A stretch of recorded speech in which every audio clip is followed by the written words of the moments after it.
കഴിഞ്ഞ തദ്ദേശ സ്ഥാപനങ്ങളിലേക്ക് നടന്ന തെരഞ്ഞെടുപ്പിന്റെ ഡേറ്റകളെ അടിസ്ഥാനപ്പെടുത്തിയുള്ള കണക്കാണ് ഇനി പ്രേക്ഷകരുമായി പങ്കുവയ്ക്കുന്നത്. പ്രത്യേകിച്ച് തിരുവനന്തപുരം നേരത്തെ തന്നെ നമ്മൾ സൂചിപ്പിച്ചു കഴിഞ്ഞു. തിരുവനന്തപുരത്ത് വോട്ട് വിഹിതം പരിശോധിക്കുമ്പോൾ തിരുവനന്തപുരം കോർപ്പറേഷനിലേക്ക് നടന്നിട്ടുള്ള തെരഞ്ഞെടുപ്പിൽ അവിടെ BJP വലിയ മുന്നേറ്റം നടത്തിയെന്ന് പറയുമ്പോൾ തിരുവനന്തപുരത്തിന്റെ ഹൃദയഭാഗങ്ങളിൽ BJP വോട്ട് സ്വാധീനം വർദ്ധിപ്പിച്ചു എന്നുള്ളതാണ്. അതേസമയം കണക്കുകളിൽ ഇപ്പോഴും മുന്നിൽ നിൽക്കുന്നത് LDF ആണ് എന്ന് നമുക്ക് പരിശോധിച്ചാൽ മനസ്സിലാക്കാൻ സാധിക്കും.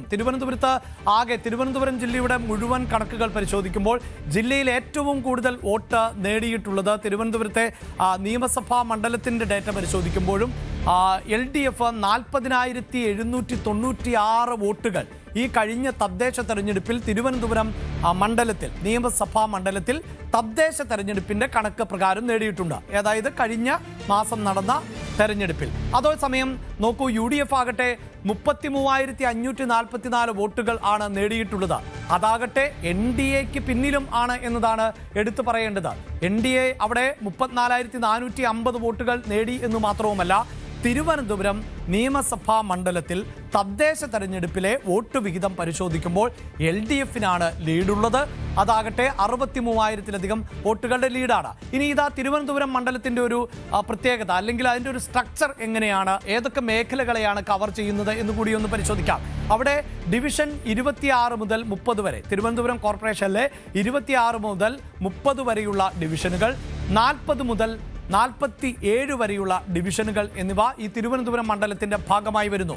അതോടൊപ്പം തന്നെ തിരുവനന്തപുരത്തെ തന്നെ 59-60 ഡിവിഷനുകൾ ഈ തിരുവനന്തപുരം നിയമസഭാ മണ്ഡലത്തിന്റെ കീഴിൽ വരുന്നതാണ്. ഡിവിഷൻ 69 മുതൽ 75 വരെ അതും തിരുവനന്തപുരം നിയമസഭാ മണ്ഡലത്തിന് കീഴിൽ ആണ്. 77, 78, 80 എന്നീ ഡിവിഷനുകൾ കൂടി ഉൾപ്പെടുന്നതാണ് തിരുവനന്തപുരം നിയമസഭാ മണ്ഡലം. അതായത് നഗര കേന്ദ്രീകൃതമാകുന്ന ഒരു മണ്ഡലം എന്നതിനോടൊപ്പം ലാറ്റിൻ വോട്ടുകൾ നിർണായകമാകുന്ന ഒരു മണ്ഡലം കൂടിയാണ് തിരുവനന്തപുരം എന്നതാണ് എടുത്തു പറയേണ്ടത്. വീണ്ടും ഞാൻ ഡാനിലേക്ക് പോകുമ്പോൾ, ഡാന് ഈ മണ്ഡലം ഒരു പക്ഷേ CMPക്ക് നൽകുന്നു. അവിടെ CP ജോൺ മത്സരിക്കുന്നുവെങ്കിലും ക്രൈസ്തവ വോട്ടുകൾ പിന്തുണയ്ക്കാൻ സാധിക്കുമായിരിക്കും. പക്ഷേ ഈ കണക്കുകൾ ഒട്ടും സുഖകരമല്ലല്ലോ, അല്ലെങ്കിൽ ആശ്വാസകരമല്ലല്ലോ. ഇപ്പോഴും ഏതാണ്ട് 6,000-ലധികം വോട്ടുകളുടെ ഭൂരിപക്ഷം, മെജോറിറ്റി നിലനിൽക്കുന്നത് ഇടതുപക്ഷത്തിനാണ്. കഴിഞ്ഞ നിയമസഭാ തെരഞ്ഞെടുപ്പിൽ ആന്റണി രാജു ജയിച്ചത് ഇതിലേറെ ഭൂരിപക്ഷത്തിനാണ് എന്നതും കണക്കുകളിൽ വ്യക്തമാണ്. അതുകൊണ്ട് തന്നെ CMPക്ക് കൃത്യമായൊരു താല്പര്യം ഈ തിരുവനന്തപുരത്തേക്ക് ഉണ്ടാകുമോ? മറ്റാരെങ്കിലുമൊക്കെ കോൺഗ്രസിൽ കൂടുതൽ അവകാശവാദവുമായി തിരുവനന്തപുരത്തിന് വേണ്ടി രംഗത്തുണ്ടോ?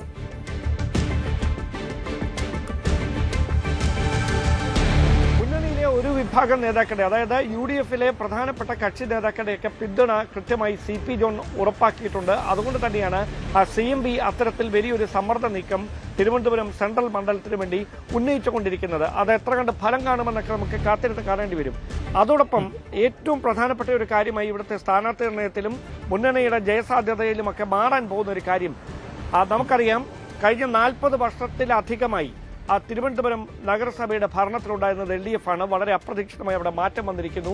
BJP നഗരസഭ പിടിച്ചെടുത്തിരിക്കുന്നു. അവിടെ 45 ദിവസത്തിനകം പ്രധാനമന്ത്രി നരേന്ദ്രമോദി തലസ്ഥാനത്തേക്ക് എത്തുമെന്ന പ്രഖ്യാപനം യാഥാർത്ഥ്യമാകുന്നു. അദ്ദേഹം വേണം ഒരു 1-1.5 മാസത്തിനകത്ത് തലസ്ഥാനത്തേക്ക് എത്താനുള്ള സാധ്യതകളാണ്. ഒരുപക്ഷെ ഫെബ്രുവരി 2ാമത്തെ ആഴ്ചയിലോ അതല്ലെങ്കിൽ ജനുവരിയിലെ അവസാന വാരമോ പ്രധാനമന്ത്രി എത്തിയേക്കുമെന്നുള്ള സൂചനകൾ, അഭ്യൂഹങ്ങളൊക്കെ പരക്കുന്നുണ്ട്. ഒരു കാര്യം ഉറപ്പാണ്, പ്രധാനമന്ത്രി തലസ്ഥാനത്തേക്ക് എത്തുന്നത് ഇവിടെ സന്ദർശിച്ച് അഭിവാദ്യം ചെയ്ത് മടങ്ങിപ്പോകാനല്ല. അദ്ദേഹം ചില നിർണായകമായ പ്രഖ്യാപനങ്ങൾ തിരുവനന്തപുരം സെൻട്രൽ മണ്ഡലവുമായി ബന്ധപ്പെട്ട് നടത്തിയേക്കുമെന്നുള്ള സൂചനകളൊക്കെ പുറത്തു വരുന്നുണ്ട്.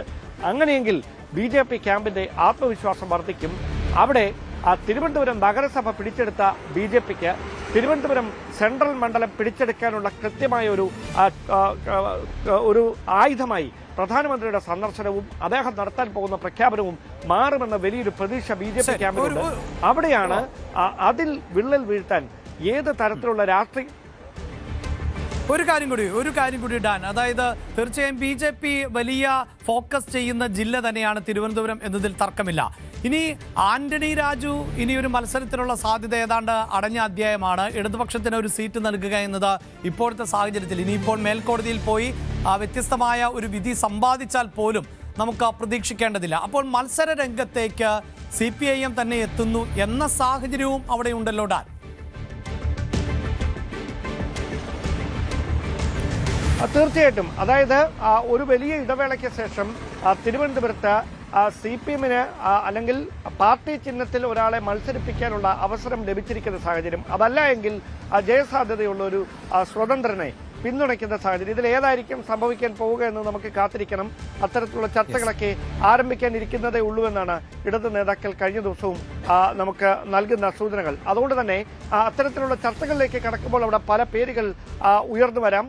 ലത്തീൻ സഭയിൽ നിന്ന് തന്നെയുള്ള ഇടതുപക്ഷവുമായി ചേർന്ന് നിൽക്കുന്ന ആളുകളുടെ പേരുകൾ ഉയരാം. അതല്ല എങ്കിൽ ലത്തീൻ സമുദായാംഗങ്ങളായ ഇടതുപക്ഷത്തോടൊപ്പം നിൽക്കുന്ന ആളുകൾ പാർട്ടി ചിഹ്നത്തിൽ മത്സരിക്കാനുള്ള സാധ്യതയിലേക്ക് ഒരുപക്ഷെ കാര്യങ്ങൾ എത്തിയേക്കാം. അതൊക്കെ കാത്തിരുന്ന് തന്നെ കാണണം. അതായത് ഇടതുപക്ഷത്തെ സംബന്ധിച്ച് ആ സീറ്റ് അല്ലെങ്കിൽ ആ മണ്ഡലം തിരിച്ചു പിടിക്കാനുള്ള ഒരു സുവർണ അവസരമാണ് ഇപ്പോൾ ലഭിച്ചിരിക്കുന്നത്. ആന്റണി രാജുവിന് MLA സ്ഥാനം നഷ്ടമായത് LDF എന്ന മുന്നണിയുടെ കണ്ണിൽ നോക്കുമ്പോൾ അത് തിരിച്ചടിയാണെങ്കിലും CPM-നെ സംബന്ധിച്ച് സ്വന്തം സ്ഥാനാർത്ഥിയെ നിർത്താനായി ലഭിച്ചിരിക്കുന്ന ഒരു അസുലഭമായ അവസരമായാണ് അവർ അതിനെ കാണുന്നത്. അതുകൊണ്ട് ഏത് തരത്തിലായിരിക്കും അവിടുത്തെ സ്ഥാനാർത്ഥി നിർണ്ണയം എന്നതൊക്കെ വിശദമായ ചർച്ചകൾക്ക് ശേഷമേ അത്തരമൊരു തീരുമാനത്തിലേക്ക് അവർ എത്താനിടയുള്ളൂ. മാത്രമല്ല ഈ നഗരസഭാ ഭരണം നഷ്ടമായതിന്റെ ആ ഒരു ആഘാതത്തെ മറികടക്കാൻ തിരുവനന്തപുരം സെൻട്രൽ മണ്ഡലം നിലനിർത്താനായാൽ, LDF-ന്റെ ഒരു പാർട്ടി ചിഹ്നത്തിൽ മത്സരിക്കുന്ന ആൾക്ക് ആ മണ്ഡലം നിലനിർത്താനായാൽ അതിലൂടെ കഴിയുമെന്നൊരു വലിയ പ്രതീക്ഷയും LDF ക്യാമ്പിനുണ്ട്. അതുകൊണ്ട് തന്നെയാണ് കോൺഗ്രസിനും CPM-നും ഒക്കെ തിരുവനന്തപുരം സെൻട്രൽ മണ്ഡലം പിടിച്ചെടുക്കുക എന്നത് ഒരു അഭിമാന പ്രശ്നമായി മാറുമ്പോൾ അത് കൃത്യമായി നഗരസഭയിൽ ഉറപ്പിക്കാനായ ആധിപത്യത്തിന്റെ കൃത്യമായ ഒരു പ്രകമ്പനം അത് തിരുവനന്തപുരം സെൻട്രൽ മണ്ഡലത്തിൽ ഉണ്ടാകുമെന്ന പ്രതീക്ഷ BJP-യും വെച്ചു പുലർത്തുന്നു എന്നതാണ് നിലവിലെ രാഷ്ട്രീയ സാഹചര്യം. 140 നിയമസഭാ മണ്ഡലങ്ങളിലേക്കുള്ള വരാൻ പോകുന്ന തെരഞ്ഞെടുപ്പിൽ ഒരുപക്ഷെ രാഷ്ട്രീയ കേരളം ഉറ്റുനോക്കുന്ന ഒരു മണ്ഡലമായി തിരുവനന്തപുരം മാറിയാൽ അത്ഭുതപ്പെടേണ്ടതില്ല. പ്രത്യേകിച്ച് ആന്റണി രാജുവിന് ഇനിയൊരു മത്സര സാധ്യതയില്ലാത്ത പശ്ചാത്തലത്തിൽ CPIM ആ മണ്ഡലം ഏറ്റെടുക്കുകയും CPM-ന്റെ പ്രമുഖനായ ഒരു സ്ഥാനാർത്ഥി അവിടേക്ക് വരികയും ചെയ്താൽ എതിരാളി ആരായിരിക്കും? അത് കോൺഗ്രസിന്റെ സ്ഥാനാർത്ഥിയാകുമോ CMB ആയിരിക്കുമോ എന്നത് അറിയേണ്ടതുണ്ട്.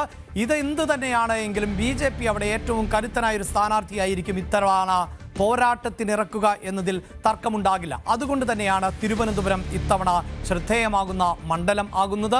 അവിടെ അനുകൂലമാകുന്ന ഒരു സാഹചര്യം ഉണ്ട് എന്ന് VS ശിവകുമാർ പ്രതീക്ഷിക്കുകയാണ്. അതുകൊണ്ട് തന്നെ VS ശിവകുമാർ സമ്മർദ്ദ തന്ത്രവും പയറ്റുന്നുണ്ട്. മറുഭാഗത്ത് ഇടതുപക്ഷത്തെ സംബന്ധിച്ചിടത്തോളം അധികാര തുടർച്ച ഉണ്ടായാൽ തന്നെ തിരുവനന്തപുരം പോലെ ഒരു മണ്ഡലം നഷ്ടപ്പെട്ടാൽ അത് നാണക്കേടാകും. കഴിഞ്ഞ തദ്ദേശ തെരഞ്ഞെടുപ്പിൽ തല നഷ്ടപ്പെട്ട അവസ്ഥയിൽ ആണ് ഇപ്പോൾ LDF ഉള്ളത്. അതുകൊണ്ട് തന്നെ അത് തിരിച്ചു പിടിക്കുക എന്നത് ഏറ്റവും പ്രധാനപ്പെട്ട ഒന്നാണ്. കഴിയുന്നത്ര MLA-മാരെ വീണ്ടും തിരുവനന്തപുരത്ത് നിന്ന് നിയമസഭയിലേക്ക് എത്തിക്കുവാനുള്ള ശ്രമം ആയിരിക്കും ഇടതുപക്ഷത്തും നടക്കാൻ പോകുന്നത്.